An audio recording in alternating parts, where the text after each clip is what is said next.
Welcome back to my channel. This is chapter 13 of From a Stranger, my male romance novel. Let's get started. Chapter 13, Ilio. That coffee was really strong. A few sips and I was good for the rest of the week. I found Lynette at the front desk. I'm sorry about the guy back at the sand crab. She just smiled. It's okay. He didn't like our Daniel much, though. Noah doesn't like anybody except himself. Him and Ashley would make a perfect couple, she muttered. If they come here, I'm taking the week off. Lynette laughed, and I went back to getting the wedding reception ready. Big one. It's taking the whole ballroom. Caterers are already here. The cake is bigger than any one of the islands, and they have enough decorations to cover Honolulu. I picked up Daniel at 2, and we headed for the big fish to drop off his board. We arrived. It's a Wednesday, so there's not much action. On the weekend, it's standing room only, and sometimes there's a line to get in. I like it better on Wednesdays. Billy's out in the store when we get there, rolling around and placing Cokes and Sprites in the refrigerator behind the counter. It's lower, so he has no problem reaching it. He's in his racing chair, a little more streamlined, no handles, and he can get it moving when he wants. Daniel looked at the family pictures behind the counter until Billy rolled up. Ilio, Daniel, twice in 1 week. What's the special occasion? I think I've got the board ready. Billy slid his wheelchair under the lower part of the counter so it looks like he's sitting at a desk. Give it here. Daniel handed it over. While they talked about it, I looked at some of the boards. I picked up some wax for tomorrow, then joined them. Dolphins jumping out of the ocean with a Hawaiian sunset in the background. I was hoping you would give me something hard and complicated. Like what? I asked. Fire-breathing goddess with something weird about her hair on a tie-dyed background that takes days to line up. You really want to do that? Daniel asked. No, Billy said. I did it last month. I'm just kidding. Dolphins and a sunset will be fine. I should have it ready for Sunday. You're doing it? Daniel asked. Sure, anything for you two. I'll even put Babe on the bottom. Babe?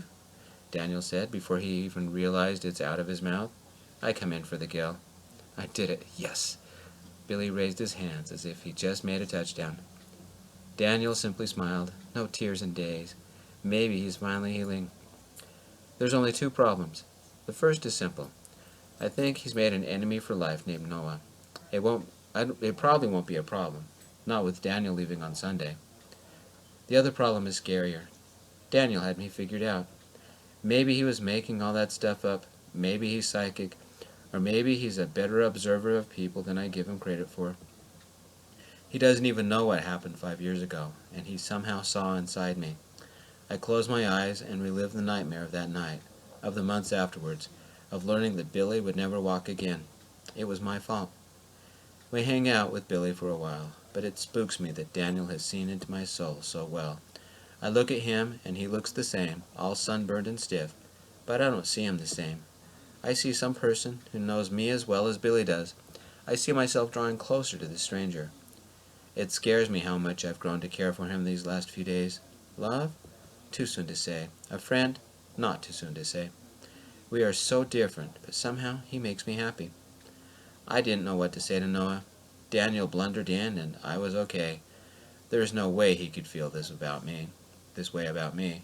Not so soon after the mess he was in. If he did, that would be rebound. Maybe I'm on the rebound.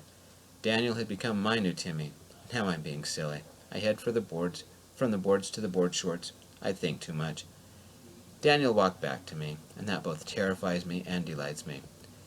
Billy helped me get an address of a place I want to visit. Do we have time? I look at the address, and a few minutes later we say our goodbyes and take off. The address is in a part of Honolulu I don't visit much. Sort of an industrial section, sort of not. Of all the places we could have gone, Pearl Harbor, Diamond Head, he chose here. It's a place I've never heard of, and the sign above the older one-story building makes me stare at Daniel in disbelief. N.K. Aloha. Okay, you've had way too much coffee. What's so special about this place? Yoga supplies? He got out of the car and held out his hand. Come on, let's see if I'm right. I get out, beep the car, and take his hand. Daniel pulled me to the front door and opened it. Immediately, dogs start barking. deep, long howls and yippy little snippy barks and rapid-fire staccato barks and barks that are so hoarse they sound like Leilani when she has an asthma attack. "It's a no-kill dog shelter," Daniel said. "The dogs stay here until they get a forever home." This is beyond scary how well it gets me. We check in at the front and wander the kennels. Some have 2 dogs in, some have only 1. There are all kinds and shapes and sizes of dogs, hundreds maybe. Some are purebreds, but most are mutts. They are hungry for attention. Even walking by some of them had them jumping at the chain link separating us. We walk around. They let us play with some or feed some, and I realize how much I've missed Timmy, of having a dog in my life. In the back is a beautiful cocker spaniel, her hair cut short and laying on a pillow. She has a thick bandage around her foreleg. We walk by, and she tried to get up, but can't put any weight on her leg. She wagged her tail. That's Peaches. We believe she's 1 year old, neutered, but never chipped. She was somebody's dog, but was hit by a car 1 week ago and brought in. We didn't think she'd make it, but look at her now. Why call her Peaches? Daniel asked. One of the women that volunteers here thinks she's the color of a ripe peach. That's up for debate, but the dog likes the name. I managed to tear my eyes from the dog. Can I see her? The attendant opened up the kennel and I walked in. Peach's tail beat the concrete ferociously as I sat next to her. Soft fur, bright eyes, she had a little line of stitches above her ribs. I picked her up, careful of her leg, and she licked my face. She's medicated, so she's calmer than normal and has a slight incontinence problem, but that will go away when she heals. I'd already noticed the slight drops in my shorts. I didn't care. She was about 1/3 the weight of Timmy, just as friendly. Could she be trained to ride a board? Maybe that didn't matter. She was so small she could sleep in the same bed with me, ride up front in the car, or go anywhere. I missed playing frisbee on the beach with Timmy, or swimming, or just laying in the yard. Billy had loved the dog as much as I had. I think Daniel would have as well. She's not up for adoption yet. We're waiting for the vet to give the all clear. He won't do that until the stitches are out and the leg is healed. How long? A week, maybe 10 days. If you're interested, I'll get you a pamphlet on our adoption procedures. I sat there holding her for 15 minutes until we had to go. She fell asleep in my arms and I didn't want to put her down, but I had to. She woke as I lay her on her bed and gave me one last tail wag. Daniel took my hand and led me back to the car, not saying a single word. I found some paper and wrote the address down. 7 to 10 days. I think I might come back. Peaches made me smile. Daniel. Friday night, I said to everyone in the Smith family, I want to take all of you out to dinner at my expense. It's the last time I get to see Ilio perform at the luau, so I thought, let's make an evening of it. I'm taking you to my honeymoon luau in style. Limousine, chauffeur, everything. If you're interested, we leave at 5. What do we wear? Leilani asked. What kind of food do they have? Leilani asked. Who's going to be there? Shani asked. Free food. Sign me up, Grammy said. Sounds dumb, Johnny snickered. Johnny, Mrs. Smith said.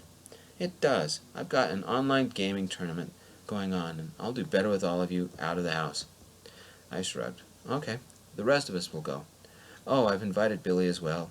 He's already polishing his chrome. As for what to wear, I've always gone like this. Does it matter? Nope, Ilio said. It's pretty casual. If you change your mind, Johnny, I'd love to have you. Not likely. I looked at Ilio. He shrugged as well. Shani fell back onto the couch. Don't worry about Johnny. He's just like that. I've got something to tell you as well, Ilio said, and pulled out his phone. You proposed? Leilani squealed. Ilio rolled his eyes. Why do I even bother? Will this take long? I've got to get back to the game. It's just a game, Grammy said. You need to get out more, not sit in that chair and get fat. I don't need this, Johnny got up. Wait a minute, Ilio said. I want to tell you about Peaches. He enlarged a picture on his phone until I showed him and the dog. Daniel helped me find a dog this afternoon. I'm thinking of adopting. Shani leaped off the couch to get a closer look. Mrs. Smith peered in closer. Cocker Spaniel, or maybe a mix? House-trained? How cute, Neilani and Leilani said at the same time. Do they shed? Grammy asked. I'll need a new dog lint roller. What's on his leg? Her leg. She was hit by a car a week ago and they won't release her yet. That's so sad, Shani said. We need to go see her, Neilani said. That we do. Grammy picked up her crochet needles. Poor little thing, stuck in that cell. Do you really need another dog? Johnny said. Timmy finally died and I have some peace around here. Don't be mean, Neilani said. She's cute. I like her. Grammy, can you make bows we can put in her hair? No, I will not have another dog in my room. You want it, you can live with it on the sofa with your little boy toy. Or better yet, move out. They may like your kissing games, but I don't. They're disgusting. Little boy toy? Kissing games? I wasn't flattered. I didn't know what to say. Neither did Elio. I looked at him. He looked at me. Nobody said anything. Johnny went back to his room and slammed the door. Sorry, guys, I said. I simply wanted to do something to say thanks. I thought the limo ride and the luau would be fun. Oh, it's not you, Leilani said. If he leaves the computer for more than a minute, he gets like that. It probably means he lost against the boss. Leilani walked over to Elio and took another look at Peaches. She can stay with me. I think a pink collar and a pink bed would be cute. Hey, that's my dog. Elio pulled the phone back. Red collar and a red bed. Kissing games. He's just jealous. Grammy stood up and walked over to me. Babe. I took a step toward her and gave a light kiss on her forehead. Grammy, hands off. That's my boyfriend. Elio. The luau had gone perfectly. Mauricio had been true to form and had flirted with the newly married wife, and the hula girls pulled the husband to center stage to dance. Lynette had even been there and complimented me, though I did little more than drums, and a little dancing. I didn't tell her that I only performed for Daniel, but I think she knew. She gave both Daniel and me a hug when she left. Daniel stayed and helped with cleanup. The other dancers knew him as one of us. Afterwards, I got out my batons and took Daniel under one of the security lights in the empty parking lot. You ready for something new? I asked, twirling one of the batons. You want me to throw them to you? It's your turn. Over the next half an hour, I showed Daniel how to spin the baton. He caught on pretty quickly, but he dropped them about 100 times. He laughed and smiled, completely different from when he arrived. We walked back to the lotion room. I changed, and we went back, walking on the beach. Stacy Coleman and her bodyguard were seated on one of the benches outside of the sand crab, enjoying a late-night view of the ocean. She didn't have on the blonde wig, the fuzzy eyelashes, or her famous strange shoes. If you didn't know it was her, you'd think it was a person that lived just down the street. Daniel led us to them. Hey, Stacy. Hey yourself, Daniel, she said. Your boyfriend performed quite well tonight. Daniel is on a first-name basis with one of the most famous people in the States? Elio Haye Smith. But call me Elio. It's nice to meet you. Mia Marlowe. Stacy Coleman is my stage name. This is Al, my husband, but don't tell anyone. We don't want that out yet. All four of us took a seat at one of the tables. No one knew who she was, and we talked for 2 hours. Once again, Daniel kept the conversation moving, and we talked about everything. Her life on the road, his life as a bodyguard/husband, Daniel and his accounting, and me about Honolulu and how I got into fire dancing. As we all went back to our rooms, I leaned over and whispered into Daniel's ear. You might be an accountant, but you are not boring.